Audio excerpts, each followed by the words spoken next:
Good evening and welcome to tonight's Bible study. I'm glad that someone already let me know that we didn't have sound, and so I'm going to talk for a few minutes here.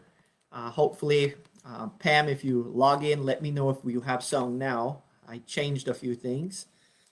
We have worked our way up to Ecclesiastes chapter 9. I'm going to start reading it again. Chapter 9 in Ecclesiastes, the words of Solomon, it says, "So I reflected on all this and concluded that the righteous and the wise, and what they are in God's hand, but no one knows whether love or hate awaits them. All share a common destiny, the righteous and the wicked, the good and the bad, the clean and the unclean, those who offer sacrifice and those who do not. As it is with the good, so with the sinful. As it is with those who takes oath, so with those who are afraid to take them. This is the evil in everything that happens under the sun. The heart of people, moreover, are full of evil, and there is madness in their hearts while they live, and afterwards they join the dead. Anyone who is among the living has hope. Even a live dog is better off than a dead lion. For the living know that they will die, but the dead knows nothing. They have no further reward, and even their name is forgotten. Their love, their hate, and their jealousy have long since vanished. Never again will they have a part in anything that happens under the sun. Go, eat your food with gladness, and drink your wine with a joyful heart, for God has already approved what you do. Always be clothed in white, and always anoint your head with oil. Enjoy life with your wife, whom you love, all the days of your meaningless life that God has given you under the sun. All your meaningless days, for this is your lot in life, and in your toilsome labor under the sun. Whatever your hand finds to do, do it with all your might. For in the realm of the dead, there where you are going, there is neither working, nor planning, nor knowledge, nor wisdom. I have seen something else under the sun. The race is not to the swift, or the battle to the strong, nor does food come to the wise, nor wealth to the brilliant, nor favor to the learned, but time and chance happen to them all. Moreover, no one knows when their hour will come. A fish, as fish is caught in a cruel net, or birds are taken in a snare, so people are trapped by evil times. They fall unexpectedly upon them. I also saw under the sun this example of wisdom that greatly impressed me. There was once a small city with only a few people in it, and a powerful king came against it, surrounded, and built huge siege works against it. Now there lived in that city a poor man, but wise, and he saved the city by his wisdom. But nobody remembers that poor man. So I said, wisdom is better than strength. But the poor man's wisdom is despised, and his words are no longer heeded. The quiet words of the wise are more to be heeded than the shouts of a ruler or fools. Wisdom is better than weapons of war, but one sinner destroys much good. Chapter 9, a very interesting chapter. It's divided into two parts, and in some ways three, but it's really two parts. The first part talks about Solomon said, I reflected on all this and concluded that the righteous and the wise and what they are in God's hand. And the reality is Solomon finally realized it doesn't matter who we are, male, female, rich, poor, wise, righteous, that we are all in God's hand. We may think we are in charge, but ultimately, God is in charge. And we will see that over and over again, that, you know, Solomon makes this conclusion that God gave us life and God is the one who can take it away. So as he reflected, he thought about it, and again, he was the wisest man. Um, he came to this conclusion that the righteous and the wise and what they are and what they do in God's hand, but no one knows whether love or hate awaits them. All share a common destiny. And the common destiny that Solomon concludes is that one day we will all die. And what we do while we are alive is important, because one day it doesn't matter who you are, how you've lived your life, if you're rich, if you're poor, you're smart, you're a fool, the list goes on and on. So he starts that. He says, verse 2, all share a common destiny, the righteous and the wicked, the good and the bad, the clean and the unclean, those who offer sacrifice and those who do not.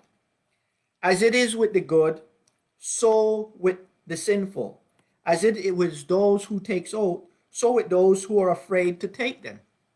In other words, I think Jesus' words ring true here, that God, while we are alive, we are in God's hand. And just as God sends rain to the just or the unjust, to the good or the bad, that's the way God deals with us. We all share this common destiny. And God does not pick and choose, well, if you're a good person, he will give you X, Y, and Z. And if you're a bad person, he's going to. That's not how it works. Listen to what Solomon has to say, picking up in verse 3. It says, this is the evil in everything that happens under the sun. We wish, for example, that good people would get rewarded and bad people would get punished. But is that the way it always is? And, you know, we can probably reach the wrong conclusion. Yes and no. Because let's be realistic. How many of y'all have seen good people who did not have much and bad people who had much? Or the reverse is also true. So Solomon is saying, you know, as long as we're alive, though, we have hope. He goes on, and let's read on in verse 3. The hearts of people, moreover, are full of evil, and there is madness in their hearts while they live.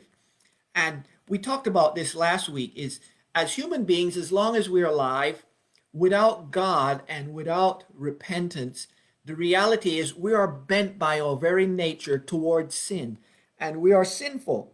So Solomon says, the hearts of people, moreover, are full of evil, and there is madness in their hearts while they live. And as long as we rely upon ourselves and only ourselves, there is madness in our hearts, because after a while we think that if we're rich and smart, that we achieve those things. But in reality, there are many things that we have or don't have, not because of who we are or what we have done. A lot of things are left up to time and chances. And we'll see that that's what Solomon points out, is that things sometimes happen. It just happens. And there's no way we can escape the times that we live in. We live in a certain time, and we're affected by the times we live in. We can't escape it. So let's look what it said. What Solomon concludes, though, is verse 4. It says, anyone who is among the living has hope. I want to repeat that important verse, is as long as a person is alive, they have hope. Think about the thief on the cross. Until the day he died, the very day he died, he met Jesus. And because he met Jesus, Jesus pointed out, this very day you will be with me in paradise.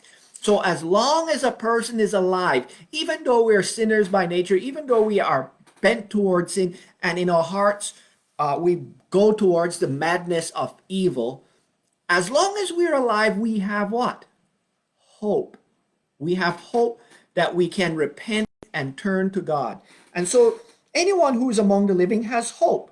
And he makes a simile, an example of this. For example, even a live dog is better off than a dead lion. And he's making a comparison. A lion, it's stronger, faster than a dog. As a matter of fact, it's more important as far as certain things. But he's saying even a dog, a live dog, is better off than a dead lion. And stop and think about it. The wisest person, once they're dead, what happened to all their wisdom? The richest person, once they're dead, what happened to their riches? And so he goes on and explain that. Verse 5 says, for the living know that they will die, but the dead knows nothing. In other words, while we are here on earth, we have hope and we have opportunity for change and growth. While we are alive, we have hope and opportunity. When we are dead, the hope and opportunity is gone. And that's why we need to live now. As long as we're alive, we have hope. And the only time we have is what? Now. Unfortunately, a lot of people put off for tomorrow. I don't know if you have ever known anybody who they put off living until sometime. When I get this next job, when I get this promotion, when I get this house, when I get this girlfriend, when I get this certain age, when I get X number of dollars. The reality is, here's what Solomon said. For the living know that they will die. We will all die. When we will, we don't know. I don't know. You don't know. But as long as we are alive, we have hope. And the time to act is now. Because once you're dead, you can't do anything. He goes on and says, they have no further reward, the dead, and even their name is forgotten. Their love, their hate, and their jealousy have long since vanished. Never again will they have a part in anything that happens under the sun. So while we are alive, we have hope. The moment we die, we can no longer act. We can no longer do anything. We can no longer think anything. And so that's why the Bible clearly teaches now is the day of salvation. This very moment is the only moment we have. We know we will die. When? We don't know. And now is the only time we have to act. And, some people may say we're in good times, we're in bad times. It's all a matter of perspective. Some people are very happy because we have a new president. Some people are sad. It's all a matter of perspective. But as long as we have life, there is hope because we can change. And the biggest change that all human beings have to do is make a change for Christ, because the Bible clearly teaches we're all sinners. That's what Solomon means. It says, moreover, we are full of evil and their madness in their hearts. As human beings, we're bent towards sin. But if we turn to God as long as we're alive, there is hope. So here is Solomon's advice to us while we're alive. Go, eat your food with gladness, and drink your wine with joy, a joyful heart. For God has already approved what you do. In other words, God never condemns our action. God, whatever we do, God never condemns us. If it's sinful, instead of condemning us, he gives us an opportunity to repent of it and turn for. If it's good action, and it's for him, that's good. So, and Solomon's advice is not to do evil, but to do good. And let me explain that. Picking up at verse 8, he says, always be clothed in white and always anoint your head with oil. Enjoy life with your wife, with whom you love, all the days of the meaningless life that God has given you under the sun. In other words, while we are alive, and I know people who pursue money, for example, they want to get rich, they want to get all the money. But the moment they're dead, all the money they accumulated belongs to someone else. They can't take it with them. And if I know some people pursue knowledge and they gain all this knowledge, but the moment they're dead again, do they take that knowledge with them? And the answer is no. Listen to what it says. For the living know they will die, but the dead knows nothing. Verse 5.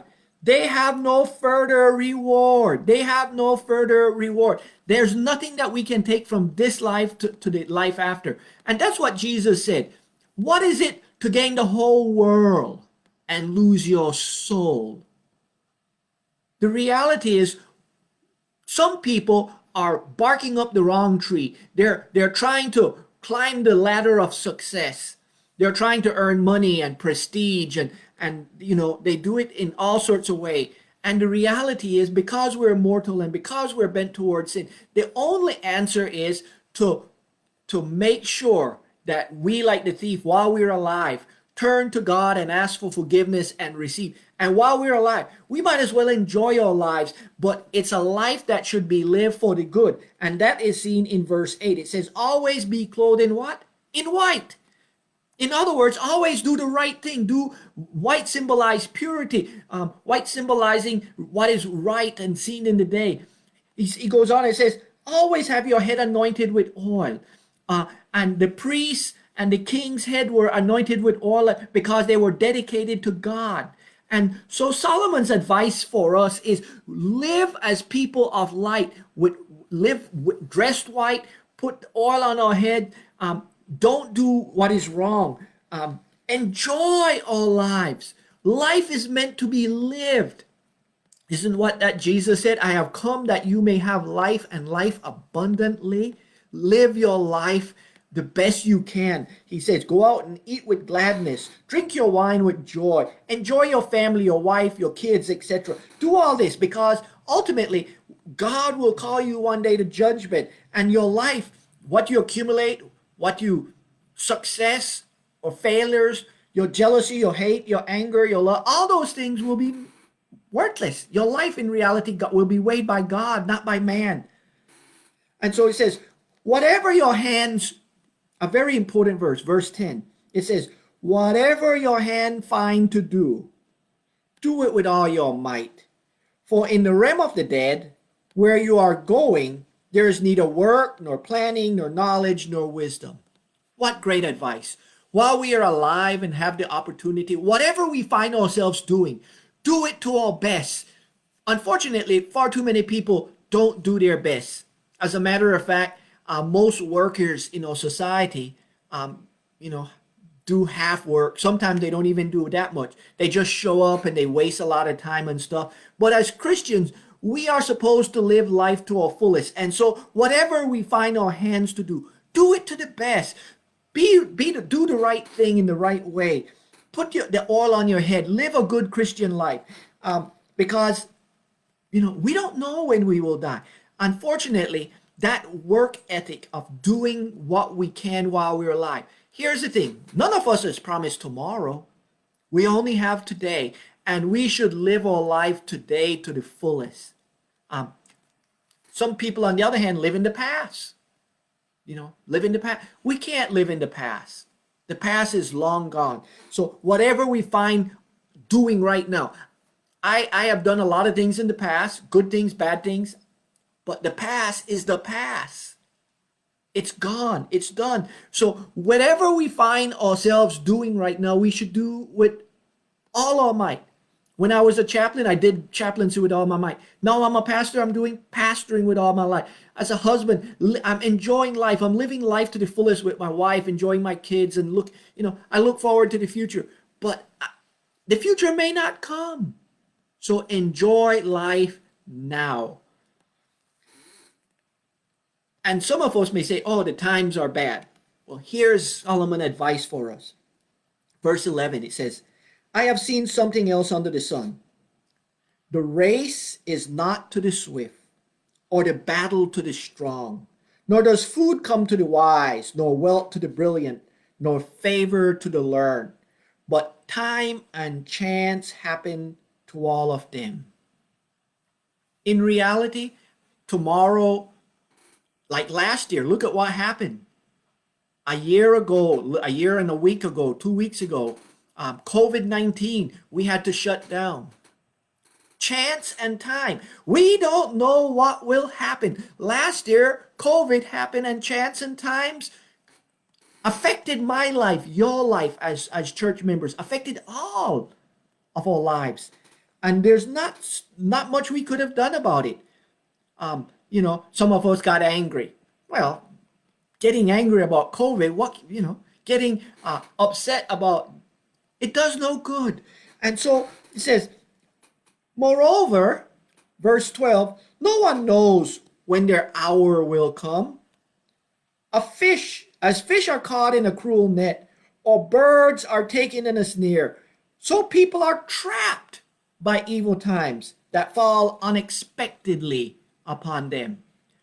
I did not create COVID. You did not. It is reality. But in the midst of COVID-19 or any other thing, think about the people who faced World War One. Did they choose to go to war, the common people? Most people didn't. I mean, somebody assassinated a duke and that led to, because of alliances, to a world war. Think of World War Two. Did any of them have, Hitler decided to preach hate and anger and stuff? And the point that Solomon is saying, chance and time, there are things that are outside of our control. We have no control of.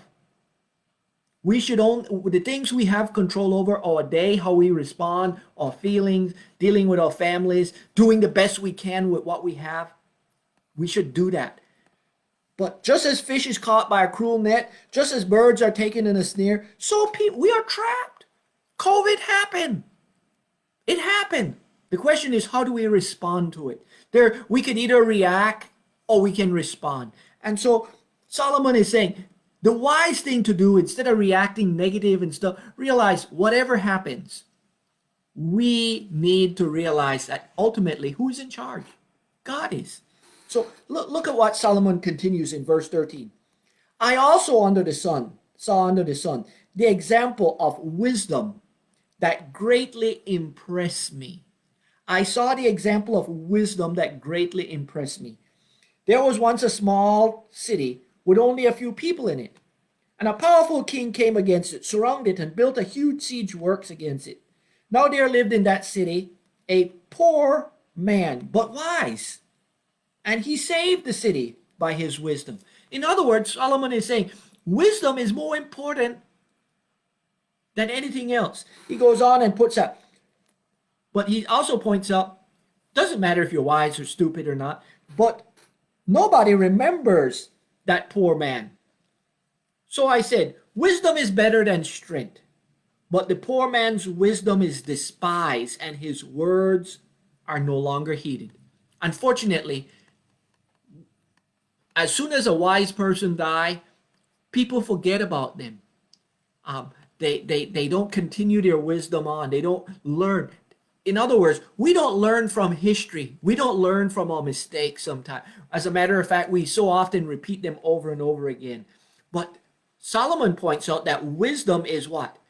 Better than foolishness. And that while we have life, no matter what the times are, this poor man, his city was surrounded by a powerful king. They had siege, but he saved his city not because he had a lot of power. He was poor. He didn't have power. He didn't have an army. He didn't have any of those things. But he was intelligent. He had wisdom. And he saved not only himself, but his city. And listen to what Solomon writes, going back to verse 11.